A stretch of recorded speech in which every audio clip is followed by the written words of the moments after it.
o Lakers fez uma troca envolvendo 3 times, Lakers, Minnesota Timberwolves e Utah Jazz. O Lakers levou o D'Angelo Russell, o Malik Beasley e o Jared Vanderbilt. O Russell Westbrook foi para o Utah Jazz, junto com uma escolha de primeira rodada do Lakers, uma daquelas duas que o Lakers estava enrolando para trocar. Essa tem proteção top 4. Então, se ela ficar entre as 4 primeiras posições, continua com o Lakers. Perfeito. E levou também o Juan Toscano Anderson e o Damian Jones do Lakers, que mal estavam jogando. O Wolves levou do Jazz o Mike Conley, 3 escolhas de segunda rodada, e o Nickeil Alexander-Walker, jovem jogador que tinha ido para o Jazz na trade deadline do ano passado, e agora, um ano depois, vai para o Wolves. Estava melhorando aí ao longo da temporada, mas claro, é só um reserva. Acabou a era Westbrook. Acabou. E muita gente falando aí sobre a ajuda por subtração. Quem acompanha aqui o Bola Presa sabe que eu sou um defensor do Russell Westbrook. E eu acho que ele estava jogando muito melhor no Lakers do que no começo da temporada. Que ele fez todas as concessões necessárias. De que é até constrangedor de ver ele jogar às vezes. Porque ele tem medo de finalizar e fica procurando como é que ele aciona o LeBron e o Anthony Davis. E ele teve que admitir que era melhor ele ir pro banco, várias coisas que meio que foi uma temporada e meia aí mexendo no ego do Westbrook. E para um jogador tão competitivo, que joga com o grau dele de intensidade, porque ele tá ali no limite do que é saudável, né? Ele é um obsessivo declarado. Fazer tantas concessões, eu acho parcialmente triste, mas parcialmente fofo. O Westbrook sempre dá um jeito de tentar funcionar no time que o recebe e de tentar ser querido. É que nunca ele só parece... quer ser amado. Ah, não sei. Nunca dá a sensação de que ele tá feliz em fazer aquilo. É isso que dá a sensação de constrangedor. Tem o cara que chega e fala, não, quer saber, agora eu sou reserva, bora lá. E com o Westbrook parece que tá sempre todo mundo pisando em ovos. É porque é uma situação meio constrangedora, o fato de que talvez ele seja bom demais pra isso. Ou que ele já tenha sido bom demais pra isso, mas não é. E ele teve que ser convencido disso aos poucos, sempre depois de derrotas constrangedoras, da pior atuação dele. No caso do Lakers, da própria torcida, fazendo aqueles barulhinhos, assim, você ouvia quando ele ia dar um arremesso de 3, todo mundo se desespera, completamente sem marcação, porque o outro time tá ignorando, e você ouvia a torcida com umas vaias aqui e lá. Tipo, depois disso que ele foi pro banco. E aí ele dá a declaração que ela, no vácuo, até pode ser fofa. Do tipo, não, eu vou fazer o que é melhor pro time. Mas você sabe que é só fruto de muita coisa dando errado e do fato de que ele tá fracassando, de que ele tá jogando mal. E quando ele joga bem, e talvez isso seja a pior notícia pro Lakers até aqui, é que quando ele jogava bem, o que ele oferece pro time não é o que o Lakers precisa. Não, foi um desastre. É só um péssimo encaixe, é um mau encontro. O que o Westbrook ainda é capaz de oferecer numa quadra de basquete é o oposto do que o Lakers necessita. O Lakers precisa desesperadamente de arremessadores, de defesa. O Westbrook não dá conta disso. E aí os times marcam ele de uma maneira que ele é obrigado a arremessar, e aí quando ele infiltra fica tudo mais difícil. Então, só muito ruim. Então, tirar ele do Lakers já é uma excelente notícia para ele e pro Lakers. Você tira toda essa dose de dor de cabeça, de constrangimento, situação meio chata.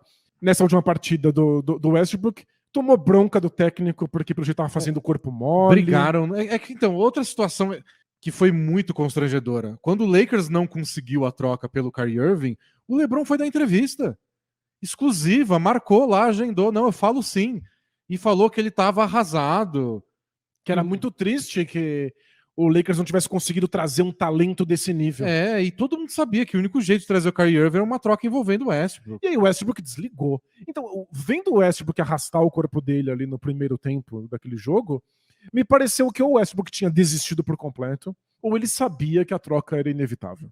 E aí tomou a bronca, bateu boca com o técnico no intervalo, voltou e teve o melhor quarto período dele no Lakers. O Westbrook pode ser útil? Pode. Não pro Lakers, nem pro Jazz que o recebeu. O Jazz já avisou que vai dar um buyout, deve pagar o que deve de salário e libertar o Westbrook para ser feliz em outro lugar. Não faz sentido para eles. Ele já brigou com a torcida do Jazz. Agora, o D'Angelo Russell, que chega pro lugar dele no Lakers, pode não ser um grande jogador, não tá vivendo boa fase, mas pelo menos o que ele oferece, o Lakers precisa. O D'Angelo Russell foi draftado pelo Lakers logo de cara, depois foi trocado, né, pro Brooklyn Nets, mas é um bom jogador. Acho que o que incomoda mais nele é o salário que ele recebeu.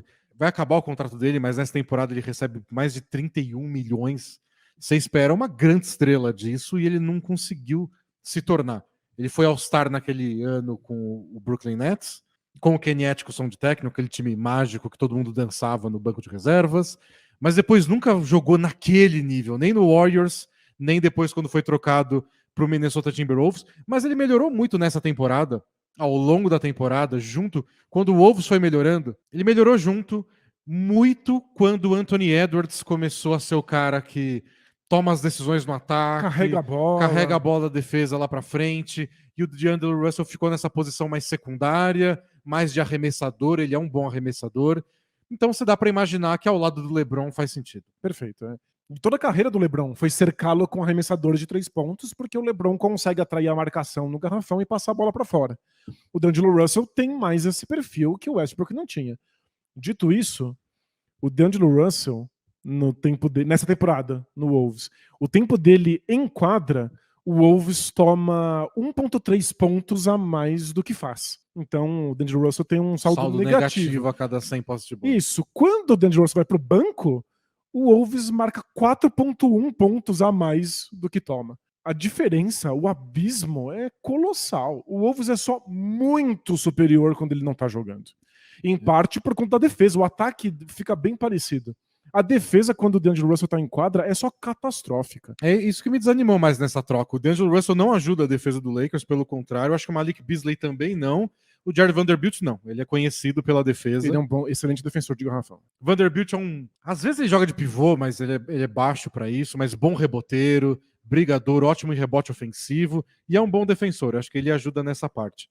O Russell, ele é um arremessador para jogar ao lado do LeBron e ele vai ser o cara que vai possivelmente, eu sei que o Dennis Schroeder ainda tá no elenco, mas é que uma das coisas que o Westbrook fazia, que isso sim, quando ele jogava bem, a gente falava, nossa, é verdade, o Lakers precisava disso. É liderar a segunda unidade. Né? Criar coisa, alguém para fazer pick and roll com o Anthony Davis, alguém para criar chamar uma jogada e executar quando o LeBron tá tomando a aguinha dele.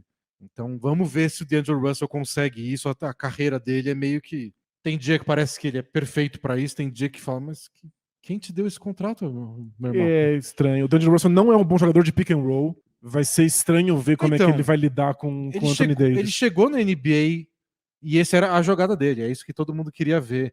Não vingou de cara, depois pareceu que ia. Quando o Gobert chegou, ele disse que ele estava ansioso para jogar com esse parceiro de pick and roll que ele nunca teve. Mas o Gobert não rolou tanto. Eu acho que agora é o teste de fogo. Se não der certo com o Anthony Davis, dá certo com ninguém. Faz o que você quiser com o Anthony Davis no pick and roll. Ele pega com. Não precisa nem dar um passe bom, não. Pode ser um passe por cima, por baixo, ponte aérea, de costas. Ele pega passe horroroso e transforma em pontos. Então, se não virar um grande entrosamento o Russell com o Anthony Davis, é porque, né, D'Angelo? A culpa é sua. Mas uma coisa boa pro Lakers foi ter envolvido uma das escolhas de draft no negócio, não duas. A de 2029 tá aí para ser usada no off-season. E o Lakers mantém aberto a ideia de trazer jogadores via free agency, dá para se livrar de contratos, dá para não renovar com o Hachimura, dá para não renovar com o D'Angelo Russell e trazer algum jogador que, sei lá, se o Kyrie Irving desistir de ficar em Dallas, dá para organizar alguma coisa.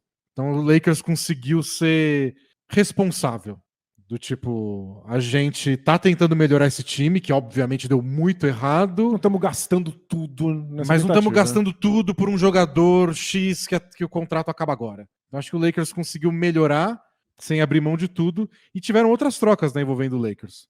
O Lakers trocou o Patrick Beverley pro Orlando Magic, junto com uma escolha de segunda rodada pelo Mo Bamba, e mandou o Thomas Bryant, pivô reserva, pro Denver Nuggets em troca de 3 escolhas de segunda rodada, de 25 e 2 de 2029, e o Davon Reed, que mal jogava no Denver, imagino que também não vai participar muito da rotação do Lakers. Bom, o Bamba parece que só perdeu espaço no Magic. Tava tendo 17 minutos por jogo. Na temporada passada tinham sido quase 26. Ele só não estava tendo espaço na rotação porque o Wendell Carter Jr. tá jogando muito basquete e o Bol Bol foi uma gratíssima surpresa. E acho que além dos dois, o Mo Wagner. Faz sentido. O Mo Wagner, ao longo da temporada, tá jogando bem pro Orlando Magic. Daquele jeito dele, tromba em todo mundo se irrita com ele, briga, já tomou soco na cabeça. Ele parece que tá o tempo inteiro tropeçando. É. Né? Mas ele arremessa de longe e brigador. O Mobamba é daqueles caras que entra ano, sai ano, a única coisa que você consegue falar dele é tipo, intrigante. Que é um jeito bonito de falar.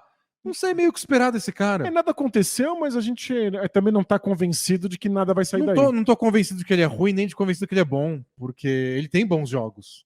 Mas no outro dia parece que ele não aparece. É uma aposta. O Lakers, depois eles mandaram o Damian Jones do Utah Jazz, mandou o Thomas Bryant pro Nuggets. Ao que tudo indica, o Thomas Bryant pediu para ser trocado. Pelo jeito ele estava muito frustrado com ter perdido minutos com o retorno do Anthony Davis. Acho que ele jogou muito bem, jogos de mais de 30 pontos quando o Anthony Davis estava machucado. E era um inspirante, né? E ele poderia só simplesmente não reassinar com o Lakers. E quando ele voltou, acho que a expectativa dele era jogar junto do Anthony Davis, mas o Lakers já descobriu ao longo da temporada que não funcionou. Não funciona o Anthony Davis em um pivô igual funcionou na temporada do título. E aí o Thomas Bryant estava jogando pouco, só que agora vai ser reserva do Jokic, né? Boa sorte jogando mais aí. Esquisito, né? Ele queria mais minutos, foi parar num lugar que ele vai ter menos minutos. Mas pro Nuggets, excelente. Ganha um bom reserva pro Jokic. O Thomas Bryant é péssimo na defesa, mas nos playoffs ele vai jogar os 5 minutos que o Jokic descansa. Claro, né? Coitado, vai ficar de castigo. E quando o Jokic descansa, a jogada deles é o quê? Um pick and roll do Jamal Murray. E uma coisa curiosa do Lakers, para fechar essa troca tripla, é que todos os jogadores que eles trouxeram são bem jovens, né? O Malik Beasley, o Vanderbilt, o Mo Bamba, é tudo nessa casa de 24, 25, 26 anos. O time rejuvenesceu bem. Lembra a temporada passada, que foi um dos times mais velhos da história da NBA? Agora, só o Dennis Schroeder, o Anthony Davis e o LeBron têm mais de 27 anos. Uau! 27. Virou um time bem jovem. Virou um time bem jovem, até demais. Com 3 vovôs. Quem diria? É um time muito jovem. Então, se a gente queria um time mais jovem, mais rápido, mais atlético, com mais arremessadores, isso sem sombra de dúvida. Isso o Lakers conseguiu. A parte de melhorar a defesa é o que me desanima mais. Eu acho que o Lakers não vai conseguir melhorar essa parte, e só com melhorar os arremessadores e talvez um banco melhor, acho que ajuda.